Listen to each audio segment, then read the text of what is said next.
Hello, everyone. So you made your videos, and hopefully you got to see how fun it was. The last video you made was about increasing and decreasing in first derivative test. I am now about to add a level to that with this idea called concavity, and we're going to link it to what we've already been doing to really get a complete analysis of graphing these functions and what the graphs look like and how they behave at different points. So we're going to add a level to this. But before we do, let's kind of get a conceptual idea.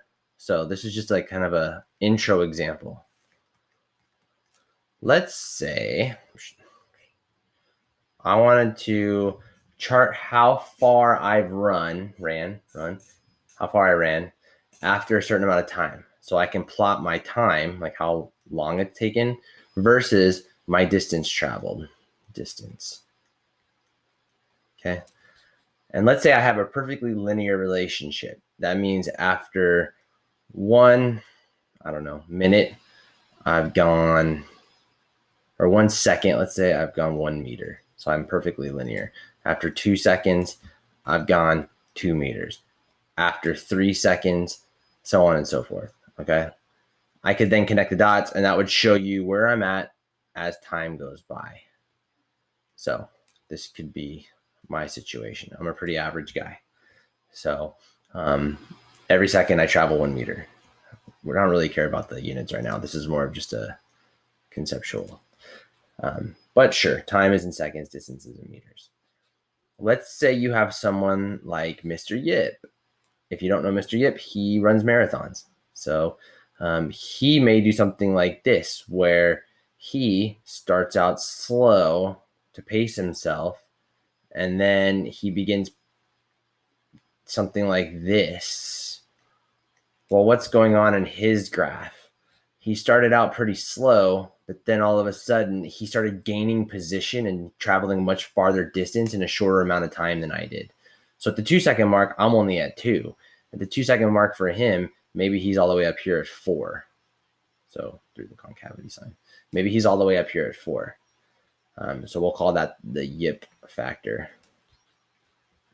And then let's say you have someone like Mr. Mullen, who probably has never run a day in his life. Let's say he's traveling along and he gets really excited because he wants to really show off. And so he bolts off the line. But then immediately we all kind of meet each other at this moment in time.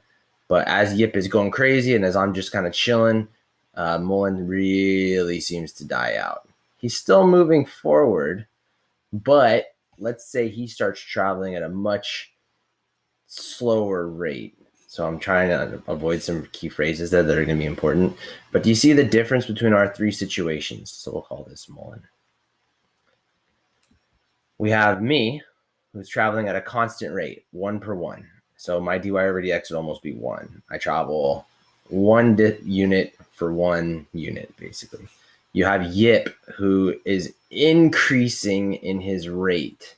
And you have Mullen, who's decreasing in his rate. So this idea of all three of these is tied to something called concavity. So first thing you notice is all three of us are increasing. That means my first derivative, or dy over dx, is positive, right? We have a positive, all three of us have a positive first derivative. We are all moving in the forward direction. We're all increasing. Our graphs are all increasing, going up. But what's different between us? Well, the rate of our rate. So if I took the rate of my derivative, that's different. So if that's something called a second derivative, where you can take the derivative of the derivative. And I asked you about this in one of your discussions. What is the second derivative? And it looks like this. Ready? D squared y over dx squared. We'll talk maybe more about this later, why it looks like this. For the sake of time, I'm not going to, but that's the second derivative using this notation. All three of us have very different second derivatives. My second derivative, we'll start with Wes, is 0. I don't have any concavity. There is no increasing or decreasing rate. For Yip, his rate of change is increasing. Just like his position is increasing, his rate is increasing. So his original function's derivative is positive, and ready? His derivative's derivative is positive. His rate of change is going up. He's going faster, otherwise known as acceleration. So that's positive. And you have someone like Mullen, who even though his first derivative is positive, he's moving forward, his second derivative is negative. It is decreasing. He's increasing at a decreasing rate. So Mullen is increasing at a decreasing rate. West is increasing at a constant rate. And Yip is increasing at an increasing rate.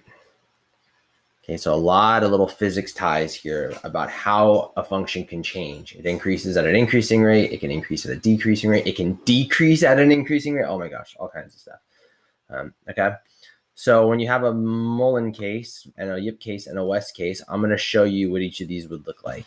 So example 1. Let's do West, the boring one. Turns out you could model my function position as, I guess we should use a different variable. Let's do W. W of x, we'll use x even though I could have used t, equals x. It's a straight linear. It's pretty boring. If I take the first derivative, it's 1. So yeah, it matched up. I had a positive rate of change. If you take my second derivative, that literally means just to take the derivative again. And the derivative of 1 is 0, which shows me that there is no rate of change of my rate of change. It was constant. Okay, so the second one, we got Yip. Here we go. If we look at Yip's function, in case you didn't know, I tried to do something quadratic, x squared. So if we take his first derivative, we get 2x. And if I plug in like time 1, for example, so y prime of 1, we get 2, which is positive, so increasing. If I do his second derivative, look what happens. I get 2, which is a positive value, which means that's also increasing. So we call this idea of the second derivative being increasing. This is something known as concavity. And in this case, it's concave up. It makes this type of shape. So it's this piece right here. This is called concave up. I will show you way more of these and better examples in a second, because it's easier to see when I go all out crazy example. All right, and then your third case, you got Mullen. In case you didn't know what I was trying to do, I wanted him to be a radical, because he's a radical guy in a good way. His derivative, first derivative, got to do a little bit of a power rule, would be 1/2 x to the negative 1/2, which if you plugged in 1, it's still a positive, so I'm going to skip that just for time. His second derivative, though, negative 1/4, power rule, x to the negative 3/2. And if I plug in 1 to this, plug in 1, you get a negative value. That's called concave down, or negative second derivative. That would be kind of this shape right here, because it's increasing concave down. So this is called concave down. So just to kind of summarize what each of these means, and then we'll do lots of examples. If you have a shape that looks like this, Yip style, that's increasing concave up. If you have a Mullen style, that's increasing first derivative, concave down. Let's fix that. Increasing concave down. You can also do it in decreasing. So check this one out. If you are like this, you're decreasing concave down. And if you're doing this, that is decreasing. Oops, I definitely had that backwards. Let me fix that. Decreasing, that's concave up. Wow. Concave up. This is decreasing concave down. My bad. Okay, so put these two together. That's concave up. So that's why you'll see me do this with my hand a lot. U for concave up. See these two together. These two are concave down. One of them is increasing concave down. The other is decreasing concave down. We will practice these a bunch. Let's do a couple of examples of a complete analysis of one of these guys. I asked you to do this on problem 1 on your homework. So I want to call this a complete problem, and I will incorporate a couple other things. Probably only hit you with 2 of these today because we're going to build this idea over the next few classes, so I don't want to overwhelm you with a really long video. But let's say we have this function. I'm going to go through the entire process. What process? Well, you're about to see. So the first thing you always start with is find the first derivative. So the first thing I'm going to do is first derivative test, increasing, decreasing, relative extrema. That means relative max and relative min. So relative extrema. That's the whole first step. So we've already done this before a couple times now. You did it on your discussion that you recorded, or performance test you recorded. So derivative of this one, I'm going to go quick. If you don't understand this one, come talk to me, but it's the derivative of the first times the second plus derivative of the second times the first. Oops, there should be a squared here. I like these problems because I can factor out an x minus 2 squared. And I'm left with 3x plus 3. I distributed the 3 plus an x minus 2. Yeah. And then I can combine. 3 minus 2 is 1. Okay, so there's my first derivative. First derivative number line. Says I have a root at 2 and a root at negative 1/4. Root of the derivative, so that means critical points at those. If I plug in something bigger than 2, like 50, that's positive, which means the original is increasing. If I plug in 0, I get positive times a positive, so still increasing. If I plug in a negative, I get a negative times a positive, negative, so it's decreasing. Yeah. So that's the whole first derivative test, and then you could tell me that this is a relative min. The other one's a neither. Okay, so here's the component we add now. From this, we're going to, actually, I'm going to do it below. No, we can do it there. From this, I'm going to find the second derivative. Just do the whole process again. So I'm hoping you know how to find derivatives. I'm going to skip past this pretty quickly. Just do the derivative real quick. Derivative of the first times the second plus derivative of the second, it's 4 times the original first. And we can factor out again. So an x minus 2 comes out. We are left with 8x plus 2. I distributed that 2 plus 4x minus 8. I didn't take the 4 common factor out. Some of you guys have been doing that. That's fine. You can definitely take there's a 2 common factor. I just left it. And then let's combine. So 12x minus 2 minus 8 is 6. All right, so here's my second derivative. We have x minus 2. Oh, that's my second derivative, which means we have 2. Now you want to say critical points, but they're not critical points. Roots, they're roots of the second derivative. So what are they called when they're the roots of the second derivative? These are called inflection points. Inflection points are where the second derivative equals 0. So we have 2 of them. Looks like we have one at 2 and one at 1/2. So 1/2 and 2. And that's why I wanted you to label your number lines, because we have 2 of them now. We have the first derivative number line, second derivative number line. So I'm going to plug in something bigger than 2, like 10, and I get positive.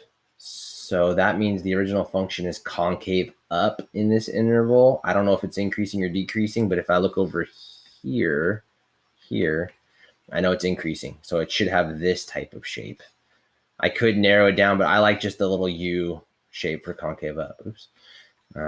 Okay, how about between 1/2 and 2? If I plugged in something like 1, I get 1 minus 2 is negative and positive, so it's negative. So concave down. 1/2 is not on this number line, so it does kind of flip from increasing to decreasing, or no, it's always increasing in this interval. So it's probably going to be this shape right here. And then finally, at -1/4, or sorry, 1/2, I could plug in 0. I get negative times negative is positive, so concave up. Cool. Weird.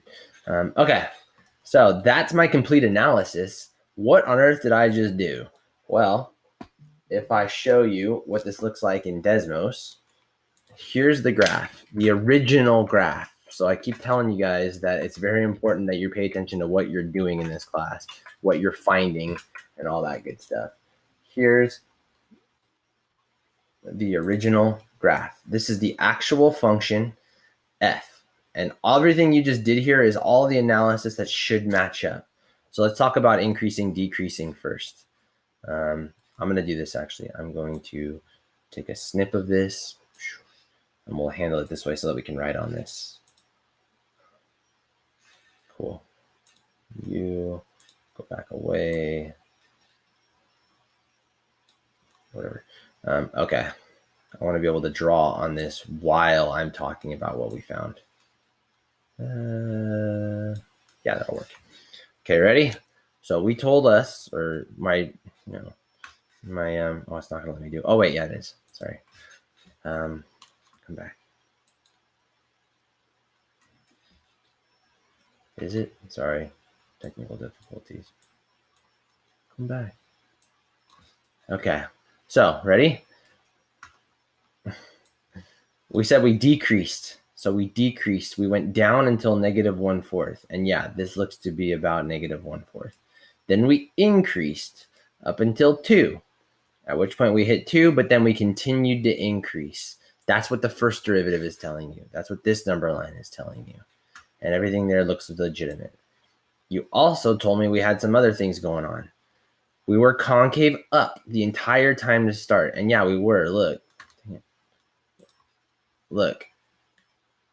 The entire beginning of the graph, we were kind of doing the concave up. We were decreasing, but at an increasing rate. That's going to be something we'll talk more about later. But when you have this shape, that's decreasing concave up. Then we were increasing concave up right here. We were pulling a yip right until 1/2. At 1/2, it's about here. That's your inflection point. Look what happens. That's your inflection point.